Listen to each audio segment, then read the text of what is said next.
What's going on, everybody? Nomis J in the building. I was supposed to come off this video yesterday, but due to the fact that I had to work, I was coming home. I was very tired. Did not have the energy to make a video. But I'm coming with y'all today. A little rant, a little super rant, man. I'm not gonna be yelling and just cussing my man out, but definitely I got some things to say. Look, I understand people's frustration with Derrick Rose, the signing, due to the fact of the matter of, his injury issues. That's like the main reason why everybody is upset about that signing. I understand. I completely understand. I said I was in the middle. I like the signing. I lean more towards liking the signing, but I'm in the middle. Due to the fact of that. You know what I'm saying? That's why, like, even with King said that's his favorite player.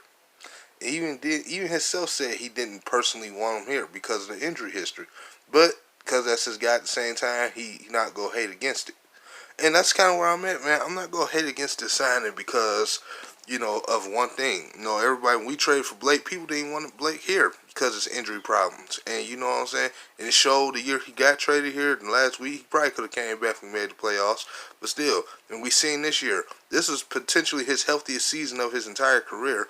And really, the Pistons ruined it because they overuse of him. And that's why I kind of understand why they made the move to go for Derrick Rose, because at the end of the day, it's not like he's going to be playing 28 minutes, 30 minutes. I don't think they're going to do that. I think they know that they need to preserve him, and I think at the end of the day, a real smart Pistons fans, we should already know that we're not getting MVP caliber Derrick Rose. I'm not expecting him to be an MVP caliber player this year. Hey, if he even only averages 15 points a game off the bench, I'm satisfied with that. You know what I'm saying? The thing is why I like Derrick Rose is that we don't have to overplay him, but we still can get the competitive game style that he can bring you, and the leadership off the bench to take big shots that a lot of people say Reggie Jackson can't bring you, that Ish Smith can't bring you. And that's why I like Derrick Rose, man. I think he'll be a leader for those guys off the bench. And then you add Markieff Morris, Don Akers improving possibly. Then the other guys there are making improvements. And Senko DeBoya. The Pistons should be better. And the thing is, man, look, again, everybody has their right to be critical. You have a right to be a critic. If his man beats Morris, you have a right to be critical. If it's Ray Moore, Hitman, I just watched your video. You do have your right to be critical of the move. J-Mo, same scenario. You have a right to be critical of that signing. But at the end of the day, I don't think you guys are giving Pistons fans enough credit. The ones that are not being critical about that signing. No one's ever said that we were getting MVP caliber D Rose. We were just happy to get somebody who could shoot the three better than Ish Smith. And that's the only reason why we didn't go after Steph Curry or Patrick Beverly, because they wanted that bag. We don't have enough money to afford to get those guys. If we gave all that money to Steph Curry, we wouldn't be able to get Markieff Morris, which is a darn sure good signing.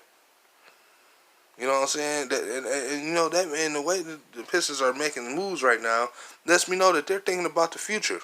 I know that, hey, I would rather see the young bodies. I said this before. I would personally rather see all the young guys get their opportunity right now. But somebody in my subscription list, and I forget your name, I'm sorry, pointed out something very good. He told me that the Pistons are low-key taking a piece out of baseball. They're maybe using these young guys as a way to farm a lot of these young talent. More of a farming system, if will. And that makes sense to me, because at the end of the day, the Pistons, if they can farm these young guys, like they just put Louis King on a 2-way contract. Jordan Bone, the trade hasn't been officially completed yet, so he's still like in limbo, I guess, between both teams. So they may patch that up. I think the Pistons are. That's why I think the Pistons will ultimately move on from Langston Galloway. But that's how I'll speak on that in a minute. But anyway, the Pistons are trying to farm their own group of young talent, because you gotta understand, this isn't the best drafting team in the world. They probably don't have that many first-round picks over the next couple of years. So you have to understand this.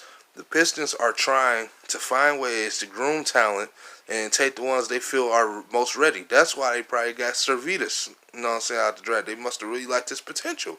And when you think about that, this Derrick Rose signing, it's not like we paid this man gave him a 2-year deal worth $30 million. We only gave him a 2-year deal worth $15 million. I mean, he's still injured or not. Hell, Ish Smith was injured last year for how many games? How many weeks was Ish Smith out last year? Everybody complaining about Derrick Rose last year. Ish Smith was out for what, a month or more, or 2-3 months? I mean, how long was he gone? It felt like forever that dude was gone, man. It wasn't like he was missing 9 games or something. That dude, Ish Smith, was out for like, what, 2 months? And we had to put up with Jose Calderon. Derrick Rose ain't necessarily, man. I think we being a little too afraid, man. I'm not afraid. If he gets injured, that's the thing y'all misunderstand compared to this year versus last year and so on backwards. If Derrick Rose does go down, we got young guys. I think that's what the message that the Pistons were sending you. Not only that, you got Tim Frazier. Now, people say Tim Frazier is trash. I don't see how you can call a guy who's been a third point guard his whole career trash. I mean, I seen him play decent, more than well, when he got minutes. I don't know what's wrong with this fan base sometimes, but that's just what they do, and it's crazy. But I'm not calling Tim Frazier to go. I'm just saying I think he'll play well if you give him some minutes. And two, if both Reggie and D Rose were to go down, I don't think we'll be that hurt at the point guard position like we normally would be because of those young guys. So that's why I think they felt more safer to sign them. I mean, they just got Markieff Morris, who off a steal. You know what I'm saying?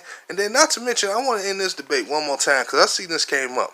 Now, if the Pistons decide to trade Reggie Jackson, Langston Galloway, and somebody else that they feel that may be costing us some money that's not named Andre Drummond and Blake Griffin, then yeah, I'll take Bradley Beal. But I'm mad because I keep seeing Twitter come out this poll saying trade Andre and Luke Kennard for Bradley Beal. See, here's the problem with that. This is why I'm getting upset. Look, it's not about trying to defend Andre Drummond. The problem is, you get Andre Drummond, a guy who first off, people say that, oh, this is a guards league, this is a small man's league. So this is a small man's league when you see Joel Embiid putting up 36, right? And 10 reads or 12 rebounds and 6 steals or 5 blocks or something like that. This is a small man's league. Now, y'all know I don't care for Joel Embiid personally. But I'm going to give credit where credit is due. How is this a small man's league when you got a guy like him putting up numbers? And then you got other centers out there. Marc Gasol did well in the finals. You got, the Lopez brothers. Everybody goes over them. So this is a small man's league, really? You're going to say this is a small man's league? Even Giannis Antetokounmpo, he's a 6'11", power forward, small forward hybrid. He ain't nowhere near small. This is starting to come a big man's league. You need both a point guard and a center and a big man. I told y'all the true chemical makeup on a basketball team, as far as the player go, you need a point guard, you need a more than solid small forward, and you need a real true center that can protect that rim. And then you can combination anything you want in between that 4 and that 2. You can get, if you got a guy like Kawhi Leonard or James Harden at small forward, then you should have a KCP type of guy as shooting guard. Not saying it's got to be exactly KCP, but y'all get what I'm saying. He could be more of a defensive guy or a 3-and-D guy at the shooting guard. And a power forward, if you got an efficient scorer who can play some form of defense or something like that, or if you got a Blake Griffin type of power forward who's an all offensive guy that has the ability, then you should have a DeAndre Jordan type. Now, with Andre's session, he has offense and defense. So that makes it a little bit different. That's why we should be excelling. But you think, and then on the other flip side about it, like I said, they want talking about trading Luke Kennard for and Andre for Bradley Beal. First of all, Luke Kennard is like one coachable and aggression play away from averaging down there what Bradley Beal is averaging. And even if he's not quite there, he's on a rookie contract, and he has the potential to nearly average 20 points a game.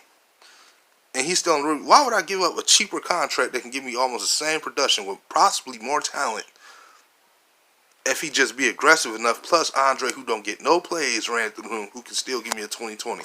Where's the logic in that? Now, again, I'm going to say this again. You talking about trading Reggie Jackson in a combination of Langston Galloway and maybe somebody else? Oh, yeah, I'm with it. Get Bradley Beal here. Get Bradley Beal here and put him around Andre and his friend. Hell, you do that, Andre might take a pay cut. For all the Andre haters out there, you never freaking know. I'll be voted at, yeah. But I'm not about to give up Andre and Luke Kennard just to turn around and get a possible player that's going to average between 23 and 26 points when I got the combination of practically 30 points between the two guys I'm giving up, that and defense for one of the guys at the center position. Are y'all crazy? I mean, are Piston fans just that stupid?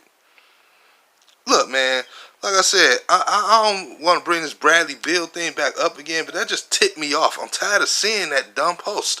Like, people are coming up with these ridiculous trades. When we give up a guy like Andre Drummond and Luke Kennard, why are we the ones giving up draft picks? Think about that. Why do we have to give up draft picks along with those two just to get Bradley Beal? If anything, we should be getting Bradley Beal and some draft picks if we do that. I mean, people just say the stupidest stuff on Twitter, man, on Facebook, everywhere. I swear, social media has produced and exposed so many stupid people out there, and I can't stand it.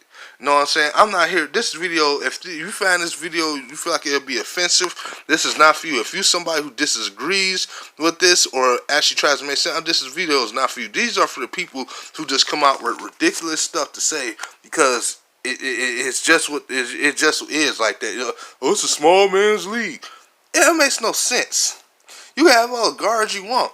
If you ain't got no big, that's why cause matter of fact, that's low key why I feel like the Nets could be the top 3 team next year. And it's not just because they got Kyrie Irving. You know what I'm saying? KD not playing, I still feel like that because the fact of the matter, they got 2 good point guards in Kyrie and Spencer Dinwiddie, and they got some forwards that can score, but they got them bigs down there, man. They got both Jordan and Allen.